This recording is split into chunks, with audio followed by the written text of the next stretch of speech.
44वीं वाहिनी सशस्त्र सीमा बल नरकटियागंज के प्रांगण में रोटरी क्लब के द्वारा पुलवामा में शहीद जवानों के शहादत के अवसर पर निःशुल्क चिकित्सा शिविर का आयोजन किया गया। कार्यक्रम की शुरुआत शक्ति सिंह के द्वारा पुलवामा में शहीद जवानों को याद कर किया गया और उपस्थित सभी रोटरी क्लब मेंबर और सभी उपस्थित चिकित्सकों को इस निःशुल्क चिकित्सा शिविर के आयोजन के लिए आभार व्यक्त किया गया।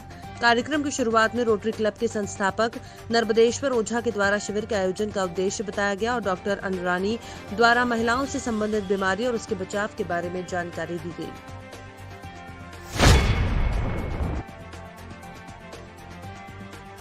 आपको बताते चलें कि पिछले कई दिनों से ग्राम छीछीनी के लोगों की समस्या को लेकर जिला महिला मोर्चा की जिला अध्यक्ष प्रीति सिंह, मोनू मौर्य और अन्य पदाधिकारी कभी हसपा ब्लॉक, कभी डीएम ऑफिस, अभी टीकर बैंक तो कभी गांव में लोगों की मदद करते हुए प्रीति सिंह ने अपने साहस का परिचय दिया। उन्होंने गांव छीछीनी में दीदी जी को धमकाया भी गया और उन्होंने ग्राम सभा के संबंधित थाना असोथर में अपनी मीटिंग से पहले पुलिस प्रशासन की मदद ली और उसी क्षेत्र से जिला पंचायत सदस्य वीरेंद्र यादव से मुलाकात की और उनसे नलकूप व्यवस्था का दुरुस्तीकरण और 3 नलकूपों की व्यवस्था करने की मांग की। साथ ही मौके पर मौजूद लगभग 500 से 600 लोग मौजूद रहे, जिनमें उन्होंने बताया कि ग्राम प्रधान और उनके गुर्गों ने एक आवास में 20,000 रुपए लिए। वहीं मौके पर मौजूद प्रेमा देवी ने बताया कि हमको कॉलोनी मिली है, लेकिन प्रधान ने 20,000 और शौचालय का 12,000 रुपए खा गए। कॉलोनी मिली है, मिली है, जोर से बोलो, मिली। आपसे कुछ पैसा लिया गया? पैसा किसने लिया है? हमसे ली से, चाहे प्रधान भेलेन हो, चाहे सब जन। आपने किसके हाथ में दिया है पैसा? जब पहले किस्त आई है, तो प्रधान हमसे है निकला ले।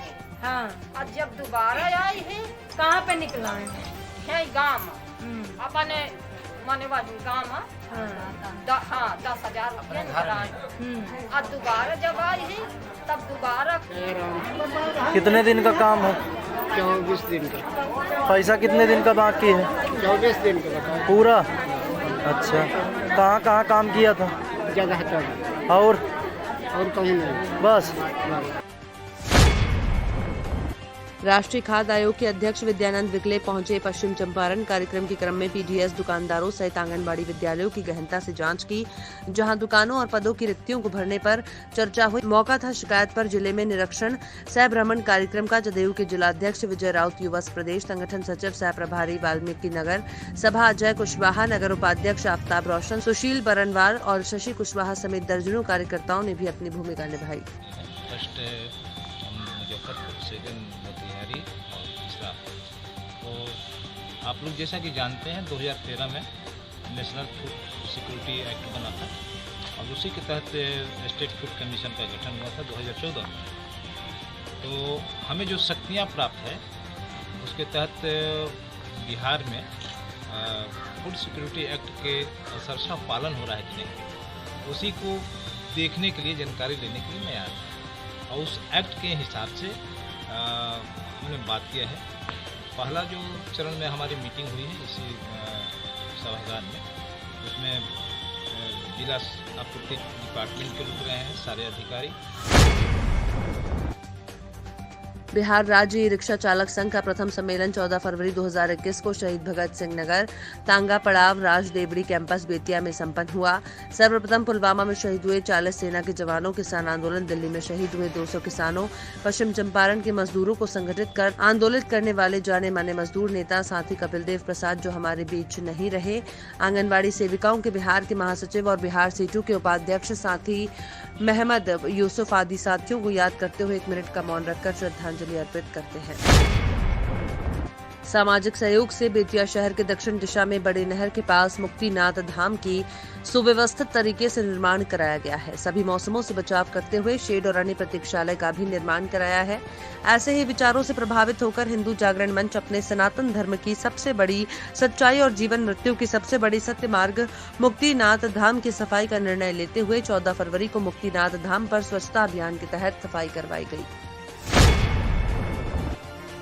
थाना रिजौर पुलिस और जनपदीय स्क्वाड और सर्विलांस टीम की संयुक्त कार्यवाही। पुलिस मुठभेड़ के बाद एक शातिर किडनैपर, अवैध असलाहा, कारतूस सहित गिरफ्तार।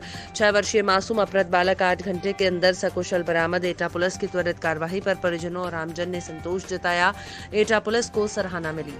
सर, ये थाना रिजौर पुलिस द्वारा एक जॉइंट ऑपरेशन चलाया गया है, सर्च अभियान सर, क्या है पूरा मामला सर? थाना रिजौर क्षेत्र में एक 6 वर्षीय बच्चे के अपहरण के संबंध में परिजनों द्वारा देर रात्रि में सूचना दी गई कि गांव के ही एक आपराधिक प्रवृत्ति के व्यक्ति द्वारा उनके 6 वर्षीय बच्चे का अपहरण कर लिया गया और बार बार उसको हत्या करने की धमकी फ़ोन पे दी जा रही है। इस संबंध में तुरंत घटना की गंभीरता को संज्ञान में लेते हुए विशेष पुलिस टीमों का गठन किया गया। क्राइम ब्रांच, स्वाट सर्विलांस सहित कई थाना प्रभारियों को सर्च ऑपरेशन के लिए लगाया गया। रात्रि में काफ़ी देर में पुलिस को सफलता मिली जब उस बच्चे को सकुशल पुलिस ने बरामद कर लिया जंगलों से और आरोपी जो विपिन बघेल है उस गांव का आपराधिक प्रवृत्ति का, उसको भी पुलिस ने मुठभेड़ के दौरान गिरफ्तार किया है। उसके कब्जे से तमंचा कारतूस भी बरामद हुआ है। उसने अपना जुर्म भी कबूल किया है। पूछताछ पे उसने बताया है कि 4 महीने पहले इस परिवार से एक मुकदमे की रंजिश को लेकर इसको जेल भेजने के कारण वो इस परिवार से दुश्मनी मानता था और इसीलिए उसने ये 6 वर्षीय बच्चे की किडनैपिंग हत्या के उद्देश्य से की थी। पुलिस द्वारा सकुशल बच्चे की बरामदगी पे परिजनों द्वारा काफ़ी संतोष और प्रसन्नता व्यक्त की गई है। आसपास के गांव वाले और लोगों ने भी काफ़ी सहयोग इसमें किया है और सब लोगों ने पुलिस के इस कार्य की प्रशंसा भी की है।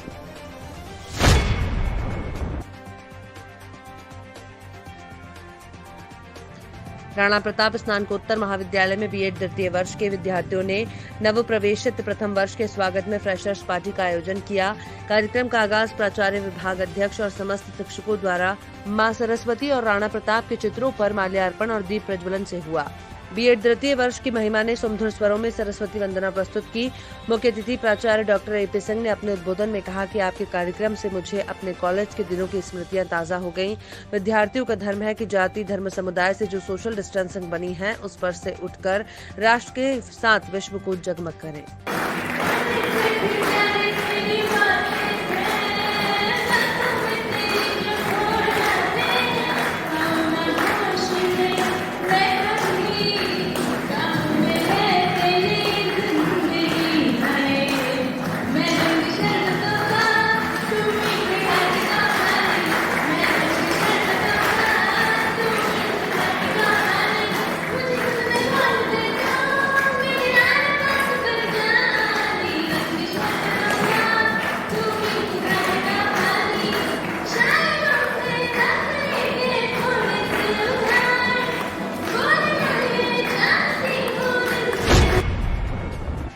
बरेली के नवाबगंज क्षेत्र में एक प्रेमी ने अपनी प्रेमिका की हत्या फोन पर बात करने के चलते कर दी और अपराध छिपाने के लिए अपनी नाबालिग प्रेमिका का शव देवरनिया थाना क्षेत्र में फेंक दिया।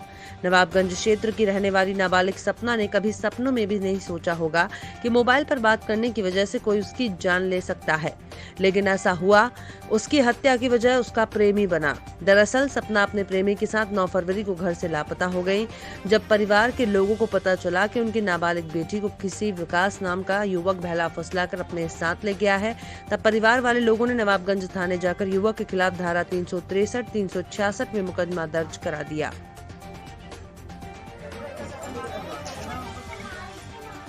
क्या नाम आपका? कहाँ रहती हो? ये जो हिमकरा में एक लड़की जो गायब हुई थी, कब हुई थी गायब और वो कौन थी आपकी? तो साहब मेरी बहन होती है। अच्छा, कब हुई थी गायब? मंगलवार दिन हो। कैसे हुई थी, क्या कह के गई? सर वो लड़की मेरे पास नहीं पहुंची, मेरी बहन मेरे पास पहुंची है। ये ना पता इसके पास इसे लौटा जो कम दिमागी, जो उसकी मम्मी वो कम दिमाग, उसको लौटा दो आना। और लोग बाबा गए हूँ टुकड़ू बैठ कर। कहाँ गई थी? जादू को। क्या बता के निकली थी? जा बोली दवाई लेने जा रही हूँ। क्या नाम था उसका? कितनी उम्र थी? 12। किसी का फोन आया था, किसी फोन पर गई है वो क्या? सर फोन तो सुना ही जा रहा हो साहब, मेरे सामने फोन नहीं आया हुआ और फोन आया मोबाइल से। क्या बात करती थी किसी से? ये बात की मैं जानकारी ना दे सकती। अच्छा, तो फिर मंगल की गई हुई गायब हुई आज उसकी बॉडी मिली है, तो तब से आपने तलाश नहीं किया? मैं करी आप थाने में गए। अच्छा, गाँवों पे गए, आप भूल रहे रिश्तेदार में। थाना नवाबगंज के अंतर्गत एक नाबालिग लड़की, एक 21 वर्षीय मित्र के साथ चली गई थी। घरवाला के द्वारा 363-66 के अंतर्गत मुकदमा पंजीकृत कराया गया था। पुलिस के द्वारा छानबीन की जा रही थी तो पता चला कि जिस रात को ये लड़के के साथ गई थी, अगले दिन सुबह जब लड़की वापस आ रही थी तो उसी वक्त लड़की अपने मोबाइल फ़ोन से किसी से बात कर रही थी, जिसमें लड़के को शक हुआ और इसने लड़की से पूछा कि किससे वार्तालाप कर रही हो। लड़की के द्वारा नहीं बताया गया। इस बात पर दोनों में झगड़ा हुआ और लड़के के द्वारा जो नाबालिग लड़की है उसकी वहाँ पर हत्या कर दी गई और उसके बाद ये लड़का फरार हो गया। पुलिस के द्वारा 363-66 IPC का जो मुकदमा है उसको 302 IPC में तरमीम किया जा रहा है। मृतका का पोस्टमार्टम कराया जा रहा है और जो अभियुक्त है उसको गिरफ्तार कर लिया गया है।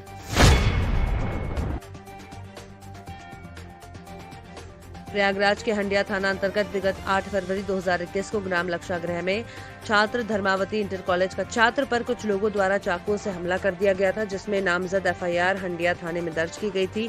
घायल को जिला अस्पताल में भर्ती कराया गया था, लेकिन एक सप्ताह बीत जाने के बाद भी गिरफ्तारी न होने से नाराज MLC वासुदेव यादव और सपा नेता निधि यादव सपा कार्यकर्ताओं के साथ थाने का घेराव किया और एक ज्ञापन भी क्षेत्राधिकारी हंडिया को सौंपा और मांग की है कि जल्द गिरफ्तारी नहीं हुई तो इससे भी बड़ा आंदोलन करने को बाध्य होंगे। जिस तरह से पूरे प्रदेश में आज और हंडिया विधानसभा में भी अपराधी बेलगाम होते जा रहे हैं, उसी की कड़ी में 8 फरवरी को तारा गांव के एक 15 साल के लड़के के ऊपर चाकू से हमला किया दबंगों ने और उसको हत्या का प्रयास किया। अभी वो बच्चा जिंदगी और मौत से SRN अस्पताल इलाहाबाद में जूझ रहा है, अपनी जिंदगी के लिए जूझ रहा है। आज उसी के लिए, क्योंकि ये पुलिस प्रशासन जो है वो हाथ पे हाथ धरे बैठे हुए, आज घटना को लगभग 1 हफ्ते हो गए हैं, लेकिन नामजद FIR होने के बावजूद भी अपराधियों को पकड़ नहीं पाई है पुलिस। आज उसी के लिए, क्योंकि जनता में बहुत आक्रोश है, आज हम सब यहाँ पर हंडिया थाने में आए हैं कि उस पीड़ित परिवार को न्याय मिले, अपराधियों की जल्द से जल्द गिरफ्तारी हो और जिस तरह से अपराधियों के हौसले इस योगी सरकार में बढ़ते जा रहे हैं, क्योंकि ये कहीं ना कहीं सत्ता उनको संरक्षण देने का काम कर रही है, उसी के खिलाफ आज हम सब यहाँ पर हंडिया थाने में यहाँ पे इसके माध्यम से SSP को ज्ञापन दिया गया है कि जल्द ही जल्द अगर अपराधियों की गिरफ्तारी नहीं होगी तो आने वाले समय में लोकतांत्रिक तरीके से, संवैधानिक तरीके से इससे भी बड़ा आंदोलन यहाँ की जनता करेगी। हंडिया थाने में लगातार अपराध बढ़ते जा रहे हैं। अभी 8 फरवरी को तारा गांव के विनय कुमार को चाकू से घोट डाला गया लक्षागृह कॉलेज में और अपराधी बेखौफ घूम रहे हैं। 3 नामजद हैं, अभी तक गिरफ्तार नहीं हुए हैं। कहीं न कहीं शासन प्रणाली का दबाव है।